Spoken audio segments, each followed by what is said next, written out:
Medical కళాశాలలు private పరం చేయటం లేదని, కేవలం పీపీపీ మోడ్లో వెళ్తున్నామని మంత్రి నారా లోకేష్ వెల్లడించారు.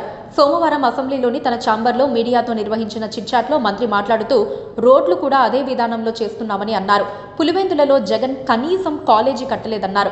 దీనిపై అసెంబ్లీ, శాసనమండలిలో ప్రభుత్వ వైఖరి స్పష్టం చేస్తామని చెప్పారు. అమ్మ అన్నం పెట్టదు, అడుక్కు తిననివ్వదు అన్నట్టు జగన్ వైఖరి ఉందని ఎద్దేవా చేశారు.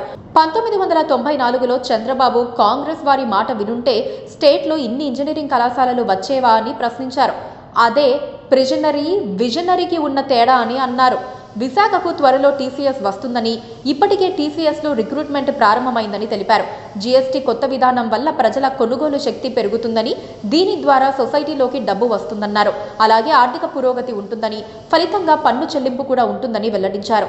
3 నెలల్లో కాలేజ్ ఫీజు రియంబర్స్మెంట్ 3 బకాయిలు వెంటనే చెల్లిస్తామని ప్రకటించారు. జగన్ హయాంలోని 3 నెలలు బకాయిలు ఏం చేయాలనేది త్వరలోనే నిర్ణయిస్తామని తెలిపారు. తమ హయాంలో ఉన్న 3 నెలలు క్లియర్ చేసి ఆ తర్వాత టైం షెడ్యూల్లో ఇచ్చేస్తామని మంత్రి వెల్లడించారు.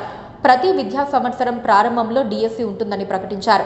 పరిశ్రమలకు అవగాహన ఒప్పందం చేసుకోవటం కాదని, వెంటనే గ్రౌండ్ చేయటంపై దృష్టి పెట్టామన్నారు. పరిశ్రమలు తీసుకొచ్చేందుకు తాము 3 సూత్రాలు చెబుతున్నామని చెప్పారు. చంద్రబాబు విజనరీ, సమర్థ నాయకత్వం, speed of doing business.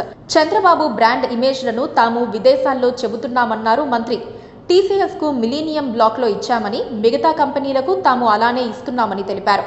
29 April 2023న రాత్రి 11 గంటలకు తిరుపతి పరకామణిలో చోరీ జరిగిందని, మరుసటి రోజు వెంటనే ఛార్జిషీట్ వేశారని, అంటే వెంటనే ఛార్జిషీట్ సిద్ధం చేసుకున్నారని తెలిపారు.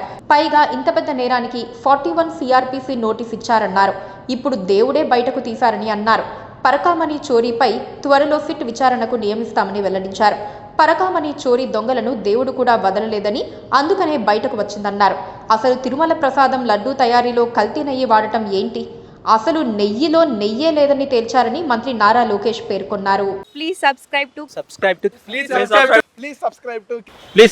KTV Telugu. KTV Telugu channel.